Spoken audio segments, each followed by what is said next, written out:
Good morning, everyone, and welcome into what is truly a historic day here for the Indiana Fever, for Pacers Sports and Entertainment, for our city, and for our state.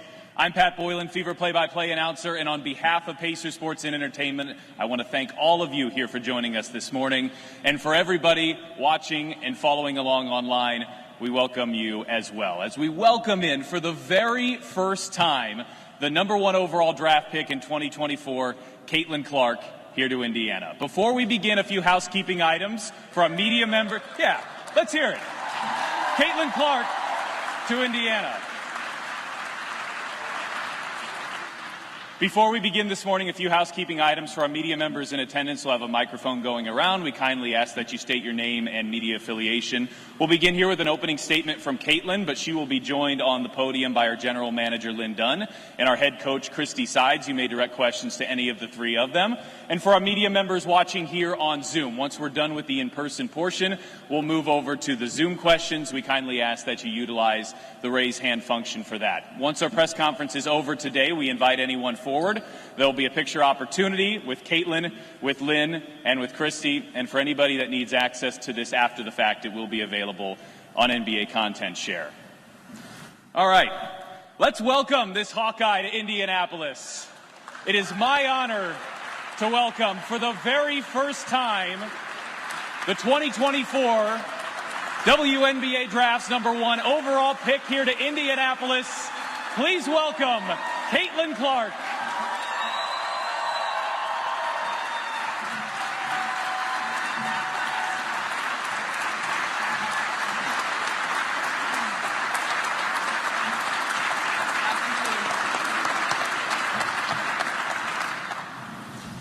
Caitlin, the floor is yours.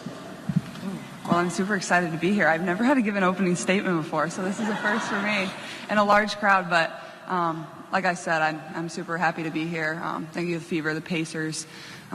This is a dream come true. Like, these are the moments you dream of. Obviously, Tamika Catchings is here. Like, that's pretty incredible. Somebody I grew up idolizing. Yes. But like I said, after I got drafted, like, I can't think of a better place for myself to start my career. A place that loves basketball, supports women's basketball, and an organization that really does things the right way, has championship pedigree. So I'm just very thankful that they have a belief in me. And obviously my parents are here today. My two brothers aren't here. My little brother had to go back to school. He actually missed his flight out of New York City after the draft. So I think he did it on purpose, but thankful for them, and, you know, couldn't be happier to be here. So thank all of you for coming, and I can't wait to get started. All right, thank you, everybody. We will now go to questions in the room. You can raise your hand, and we will get a microphone to you. Sam has it there. We'll start first question on the right. A reminder to please direct your question and to please introduce yourself with your name and your affiliation. Hi, Caitlin. Wheat Hotchkiss, feverbasketball.com. First of all, welcome to Indy. You're the second consecutive #1 pick for this franchise after Aaliyah Boston last year. When you look at this roster with players like Aaliyah, Kelsey Mitchell, Melissa Smith, Erica Wheeler, and so much young talent, what are you most excited about joining this team? Yeah, I think, like you said, like, there's just so much talent on this roster, and I'm very thankful. Obviously, Aaliyah has been one of my teammates before with USA Basketball, and I know firsthand how great she is. And obviously, Erica Wheeler, somebody that's been having my back, and we're not even really teammates yet. So I can't, I'm super excited about that. So I'm a vet, somebody that's been in the league for a really long time, and obviously, as a point guard, you need somebody to lean on and, have your back and ask questions. I don't have all the answers. Not everything's going to be perfect. So going to need people like that to surround myself with. And I think this, organization and this team is, the perfect example of that. Go first row on the right there for Greg. Hi, Caitlin. Greg Doyle, Indy Star. Real quick, let me do this. You like that? I like that you're here. I like that you're here. I do that at my family after every game, so. Okay, it's well, let's cool. Start doing it to me, and we'll be able to get along just fine. So, question is, you didn't have to turn pro. I kind of thought you would, no matter what. But how much did Indiana have the #1 overall pick because of the things you've said and the driving distance to Iowa, just everything? I'm just wondering what role that might have played. Yeah, it definitely played a huge role, and I actually played at the exact same time as the draft lottery. on the night it happened. I'm not sure exactly who we were playing, but I was hoping that Indiana got the first pick. It would have made my life a lot better. So when I saw that, I was pretty excited. And, obviously that's not every single reason of, why I wanted to leave and, be done with college. I think, I was just ready for a new challenge and something new in my life. Felt like I kind of had done everything at Iowa that I possibly could, and we did a lot of amazing things. But to be able to come here and stay in the Midwest, and, it's only 5 hours from Iowa City, 7 hours from where I grew up. You can't script it any better. So it was really a no-brainer for me. Go second row on the right. Caitlin, Jeff Dubroff, KCCI out of Des Moines. There were 6,000 people here on Monday for this draft watch party. You talked about Indianapolis being a place that loves women's basketball. When you hear that number, just what goes through your mind and the passion they're going to have for this team and for you? Yeah, I think it just speaks to the excitement of what this summer is going to bring. And like you said, women's basketball in this state is pretty incredible. Grace knows that better than anybody else. Like, I hated playing at Indiana, and they hated me. So hopefully a lot of them turn into Indiana Fever fans. But, they hated me for good reason. It's a hard place to win at. And, 6,000 people just to stare at a screen and see who gets picked in the draft is, pretty incredible. So I expect, big numbers this summer. And, I think just people couldn't be more excited about where this organization is going, the people that are on this roster, and the potential, but also just women's basketball in general. Like, people know it's special. People know this draft class was special, the talent level across the board. Like, I think it's just going to continue to elevate the league and, take it to greater heights. First row on the right. Chris Hagan, Fox 59, Loud Talker. My question's for GM Dunn. You've had rosters throughout the years with a lot of elite players. And what advice would you have for Christy about managing a roster like that? So many great players and only one basketball. Well, I think Christy understands that from her past experiences with the Chicago Sky, with the Atlanta Dream, and then with coaching the top players in the world, Sue Bird, Lauren Jackson, Elena Delle Donne in Europe. So I'm confident Christy and her staff are prepared for that. But I'm going to segue over, and I just want to say thank you to all the coaching staff at the University of Iowa, Lisa Bluter, Jan Zinson, and what a great job they've done with this young lady. And it's a powerful moment for me because I was a longtime Christine Grant fan, I call her the mother of Title IX. And so now we're seeing the fruits of what they did there. And then she's also had a thankful parents support system. And so it's not surprising to me when you've got coaches like them, a family like these people, that she's turned out this well. Second row on the aisle. James Boyd, The Athletic. That's two parts. First one, with Aaliyah being a number one pick last year, how do you think she can help you just navigate that space, that pressure of being the face of a franchise? And then number two, when you talk about pressure, the weight that you carry in this sport, how much do you think that is your responsibility? Because I hear so often about like you elevating the game and you being the face of this, but do you think it's fair to put so much on you, if that makes sense? Yeah, I think obviously Aaliyah having experience of being a number one draft pick and going to an organization where they're probably going to expect a lot of you will just be somebody that I can lean on and ask questions. But I think that goes for everybody in this organization, top to bottom. Like, I don't think it just has to be one person. There's a lot of people that are here to support me, and I think that just goes right into the pressure thing. Like, I certainly know there's pressure there. That's been like my entire career, but for me, like, I just have fun playing basketball. I know this is a team sport. Like, it's not all about me. It's not everything I have to do. And when I've been able to understand that, that's allowed me to play my best, I think. And I think it's just using your resources, asking questions, knowing that everything's not going to be perfect, and giving myself a little grace. I think that too is like, I'm definitely a perfectionist, but I'm at my best when I allow myself to have a little grace and not expect everything to go exactly how it should. But at the same time, that's what allowed me to be so great. First row on the right. Dave Calabro, Channel 13, met you in Brooklyn. Welcome to Indianapolis. Thanks. How do you keep all this in perspective off the court? The focus, the attention, every time I turn on TV, you're on. How do you keep this in perspective as a human being and a 22-year-old? Yeah, it's definitely hard. I think at times, like, it doesn't feel real is like the biggest thing. I feel like I'm kind of stuck in a dream at times, but I don't know. I think the biggest thing, like, I try to remember is, like, how grateful I am to have this opportunity. And, you know, there's so many people that would kill to be in my shoes when things seem like they're long and they're tired and I have to do this and I have to do that. I just try to remind myself of how grateful I am, and, like, I get these opportunities. You know, I'm lucky to have these moments, and, you know, it can all be taken away from you in a second. So just enjoy every single second of it, give it my best, and I think that'll work pretty well for me. First row on the right. Hi, Caitlin. Rachel Wilkerson with WRTV here. So many little girls were here at the watch party cheering for you, specifically the Lady Blackouts. What can you say to them, and how do you hope to inspire other girls here in Indianapolis? Yeah, I think the biggest thing is just continue to be yourself. I think that was the biggest thing when I was growing up. My parents allowed me to have a lot of confidence in myself. They never told me I couldn't accomplish anything. I grew up playing basketball with the boys, and to me, like, I never thought that was, like, different or weird. It was just what I did. I went out there, I competed hard.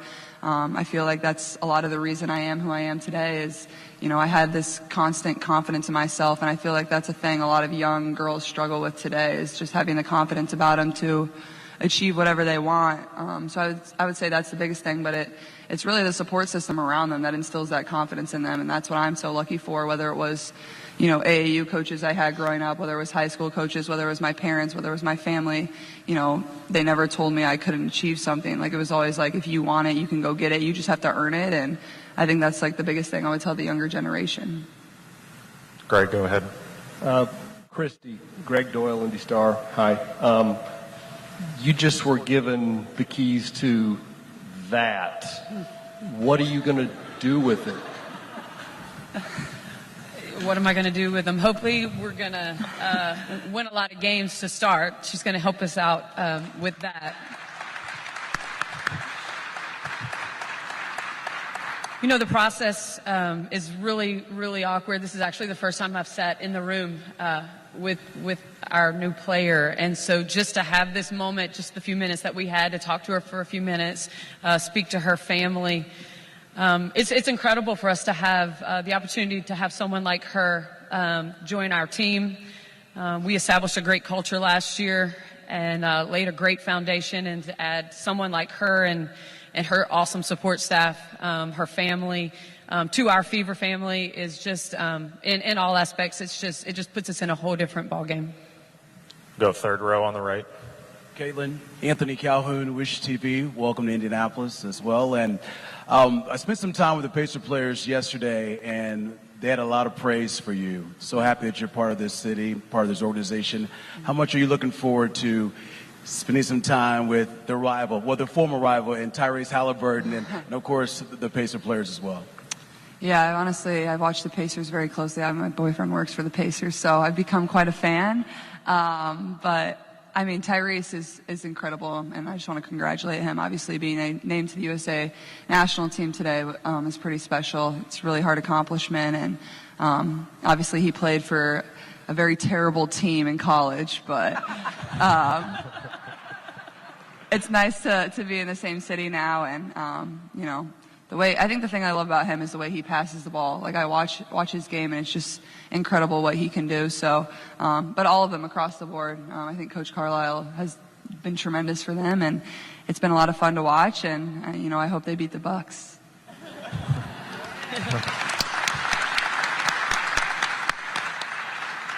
We'll go on the back right, standing on the side there. Caitlin, Mickey Shuey with the IBJ. You entered the league at an interesting time for it as it gets ready to take on media rights and there's more sponsorship opportunities. Let's fast forward, whether it's 5, 10, 15, 20 years down the line. Where do you hope the league is when you leave it at that point? Well, it's a really good question. Honestly, like, I feel like it's hard to really imagine what the league can be, because I feel like it's a place where a lot of people can't even wrap their head around. Like, I feel like that's where it can go. Obviously, the new media rights deal that can be negotiated can be life-changing for a lot of players in this league. It's going to be a huge deal.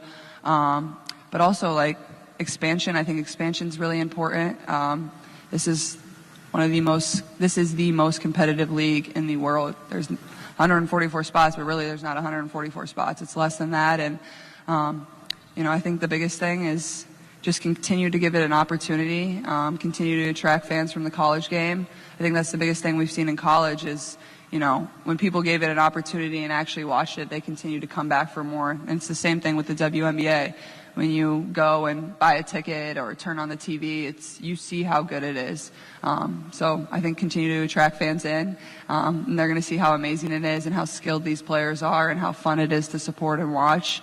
So I think that's the biggest thing, and that'll take it to a place that a lot of people probably can't even imagine. We'll stay back right, standing there. Caitlin, Reggie Edwards, Indy Sports Daily. I've got to ask, with yourself being from Iowa, how much pride did you take in what you guys were able to accomplish at the University of Iowa? Being the number one pick, how much did that mean to you? And then also seeing the fans from Iowa follow you here and being as excited as they are. Yeah, obviously what we were able to accomplish there was super special, and to be a kid from Des Moines, Iowa, and go 2 hours away to college and go to a place that hadn't been to the Final Four since 1993 with C. Vivian Stringer, and obviously she had a lot of amazing teams, and like Coach Dunn said, I think the biggest thing is Dr. Grant was on the forefront of Title IX. The University of Iowa was on the forefront of Title IX, and to me, I think it's one of the only places in the country that supports women's sports for 50 years, consistently across the board, not just women's basketball. You go to the University of Iowa and every single sport is supported in the exact same way. And I think that's exactly what women's sports can be in our country. It's just giving them the opportunity, giving them the resources, investing in them the exact same way. But that was a huge reason I went there. But obviously to accomplish what we accomplished, it comes with a little more sense of pride, to wear Iowa across your chest and know that you're representing the people of your state that have supported you for so long. And I know there's thousands of new Fever fans, so I couldn't be more excited. They're passionate about women's basketball. They've been passionate about women's basketball, and those fans don't just say it. They'll constantly show up and support, and they know what's happening. They're rowdy, they get fired up, they love it. So they're good fans to have, and I expect a lot of them to be in the building this next season. James, go ahead. James Boyd, The Athletic, right here. You talked about earlier about giving yourself grace. I had the same conversation with Aaliyah last year about giving yourself grace when you're trying to be great. What have you learned about that process throughout your career, and in what ways do you try to seek to find ways to give yourself grace? Yeah, well, I think I was a little bit of a head case starting my college career. I just expected so much of myself constantly, and also I wanted Iowa to be so good all the time. And when I committed to Iowa, like I said, we're going to go to the Final Four, so I felt like there was a lot of pressure for me to accomplish that. But once I really relied on the people around me and realized not everything's going to be perfect, I feel like that's when I really played my best basketball and really thrived and kind of matured in that way. But yeah, I think grace is a thing for everybody that everybody can use in their life. Not everybody's perfect. People make mistakes. And yeah, I think that's just the biggest thing is there's going to be learning curves for me. I'm not going to come out here and score 40 points a game. That's not what I'm going to do. I think it's just, learning from the amazing people that I have around me and having a lot of fun, but also don't lose who I am. That's what's got me to this point. Continue to be myself. And I think a lot of good will come from that.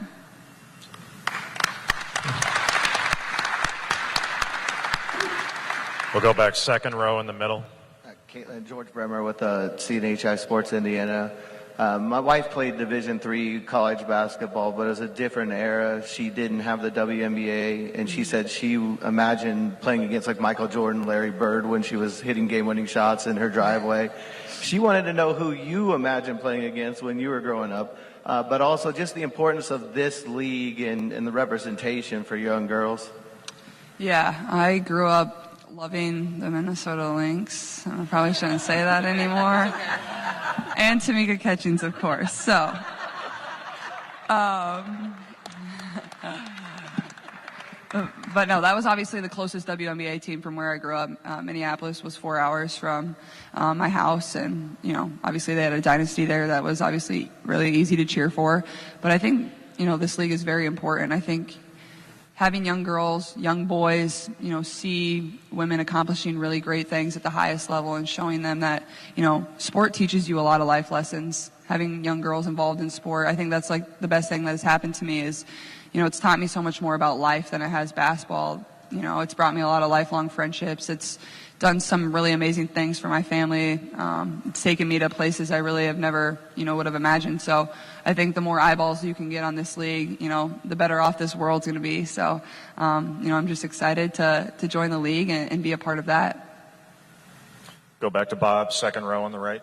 Caitlin, Bob Kravitz with Indianapolis Monthly Magazine.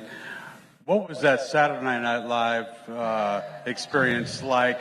Peyton once said it was the most nerve-wracking thing he's ever been through when he hosted. And when will you host? I don't think I'm ready for all that. That would be terrifying. I was terrified for a 3-minute skit, so, but it was incredible. I actually flew from LA to New York, and I went right to the set, and I woke up at 7 a.m. in LA, went right to the set, and obviously the show doesn't start till 11:30, so I was like just chugging Coke all night, like trying to stay awake, coffee, soda, but it was fun. They kind of just throw you right into the fire. I know I said I wrote the jokes. Obviously, I didn't write the jokes. I'm not that funny. But I don't know. It was good. Like, it was a good platform for women's sports. Everybody loved it. And that was like a great show. Emily Blunt, Ryan Gosling, Chris Stapleton, like Kate McKinnon, like so many amazing people like came back, and it was fun to be a part of. I was so nervous when I was like right behind the screen before they like rolled me into the set and we went live. Like, my heart was about to explode out of my chest. But it was a good little skit. It was fun to be a part of, and hopefully I can, go back and do it again sometime. Go back to Dave, first row on the right. One more. 100 days to the Olympics. How important is for you to make that team? How does that stack with all the other things you have going on right now?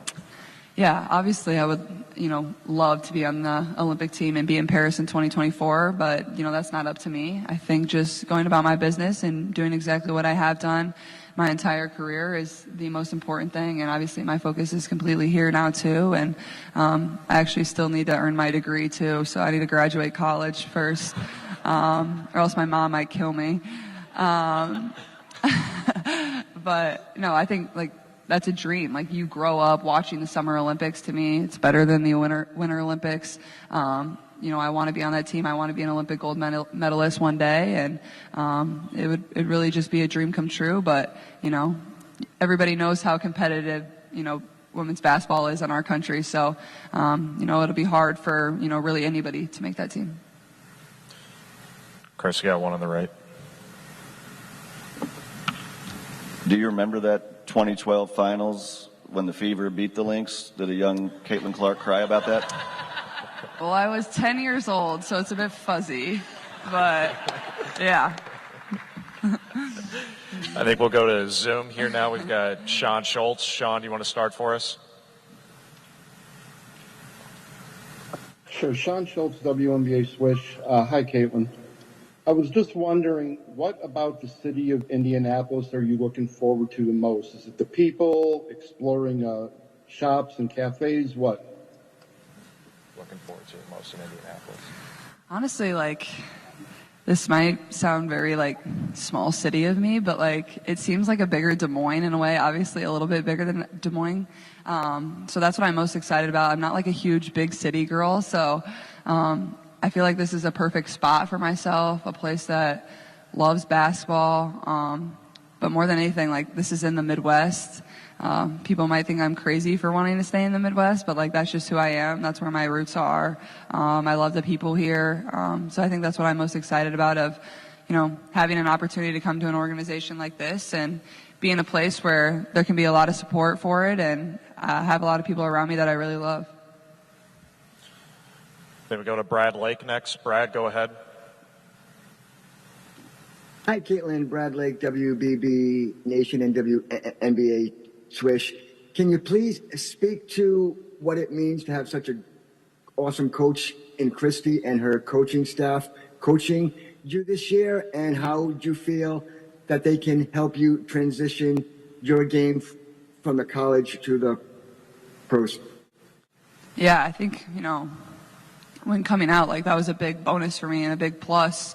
And a pro that I went down, a coach that really loves women's basketball and wants to make it great, but also is going to push her players. And, that's exactly what I want. I think being coached is the biggest thing that has allowed me to be where I am today. Like, Coach Bluder never stopped coaching me, no matter how many wins we had, no matter how many points I scored. Like, she just coached me and always knew there was more. And I think Coach would say the exact same thing. I think she probably sees there's a lot more that she can get out of me. She'd probably yell at me for my defense at some point. But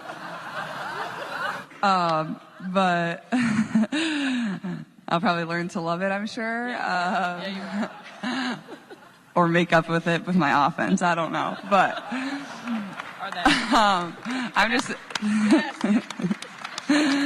I'm just excited. I mean, it's a new chapter. It's new faces. I think that's the biggest thing is like being able to listen and learn and be surrounded by so many amazing people, not only the coaching staff and the front office and the entire organization, but obviously the players too. Like, those are the, people to my right and to my left that I can lean on for anything. So I'm just, really grateful and lucky. Go to Willie Ramirez. Willie, go ahead. Thank you. Hi, Caitlin. We've heard a lot of the draft picks ask which players they're looking forward to playing against. I'm curious if you have thought about or you're excited about city or cities that you're looking forward to playing in and teams again, the team as a whole. Yeah, I got asked this a lot after the draft. And honestly, like I said, I'm excited to play everybody. Like, that's how talented this league is. Like, there's not a single night where you show up to a game and it's like, I can relax a little bit. Like, no, like, this league is so competitive. Like, you better bring it every single night. And every single team has somebody on it that's like, I grew up idolizing, or I looked at them with like big eyes, like, oh my gosh, like, you're the coolest thing in the world. So for me, like, that'll just be super cool, traveling around to all these cities, to all these new arenas and venues, and getting to play against the best in the world. Like, that's exactly what I signed up for and dreamed of. So I don't think it's any like one player specifically or one team specifically. I think it's just, the league in general. Got two more on Zoom. Nathan Addison, then we'll be followed by Blake Silverman. Nathan, go ahead. Hey, Caitlin. Nathan Addison, the PR announcement. I was wondering, with the nation, salivating over your ability to shoot the three ball and make plays, is there any underrated part of your game that most people don't know about that you're waiting to display? And also, when it comes to the first team dinner, would you be the first person willing to pay for everybody whenever y'all go out to a restaurant? Sure, of course. Why not? Come on now. Let's all go out. But I think the part of my game that is underlooked the most, I think, is just my passing. I think, everybody wants to fall in love with the scoring and the long threes. I think it's my passing. Like, I love setting my teammates up for success. I feel like I can kind of see the game develop a little bit faster and, before a play even occurs. And I think my teammates can see that as well.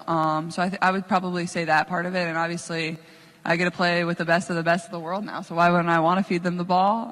Especially with Aaliyah. I'm just like, layup, layup, layup, layup. Come on, give me an assist. Let's go. Got time for one more on Zoom. Blake, go ahead.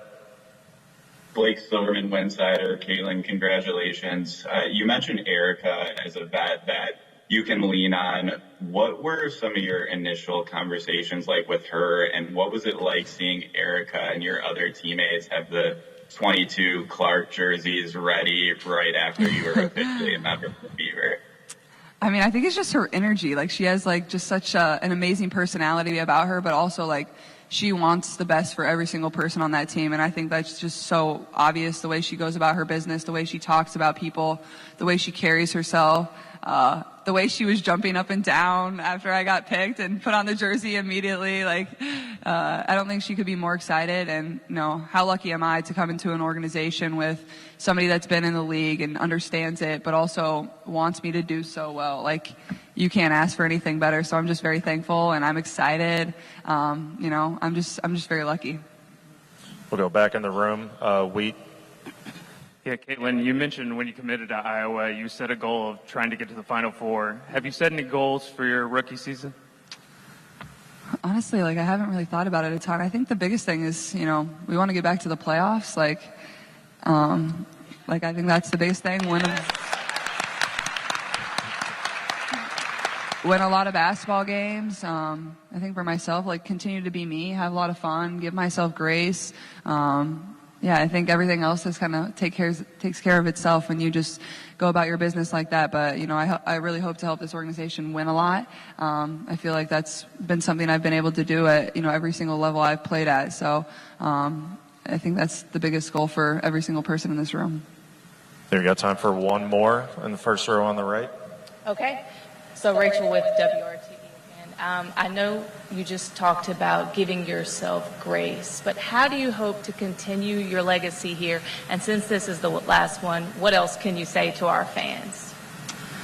Yeah, I think obviously, like, I think my legacy is just something that has come with the way I've carried myself every single day. And you know, the person you see on the court, like, I'm super competitive, I'm super fiery, but at the end of the day, like, for me, like, basketball isn't the end all be all. And I feel like that's why I've been able to have so much success, is like, I don't like find that much like gratification in everything that I've been able to do. Like, obviously the Final Fours have been great, like the awards, whatever, it is what it is. Like, to me, like, all that stuff is in a storage closet. Like, it doesn't matter. Like, I've had so much fun. Like, the worst part about leaving college to me was like leaving my best friends. It wasn't like the basketball side of it. It wasn't how easy it was to score points. Like, it was never that for me. Like, it was my best friends. But obviously, I think coming here is like continue to go about everything the same way. I hope to, you know, make an impact on this community, make an impact on women's basketball, far beyond what I'm able to do on the court. I think that's super important, and I think it's just something that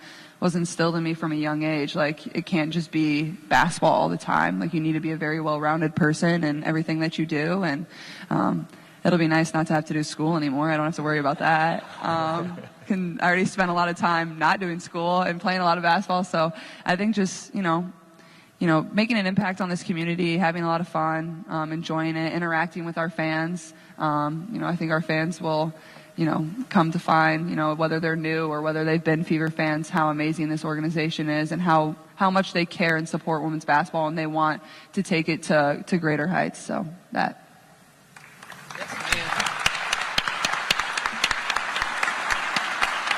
Thank you, Caitlin. Let's hear it one more time for Caitlin Clark.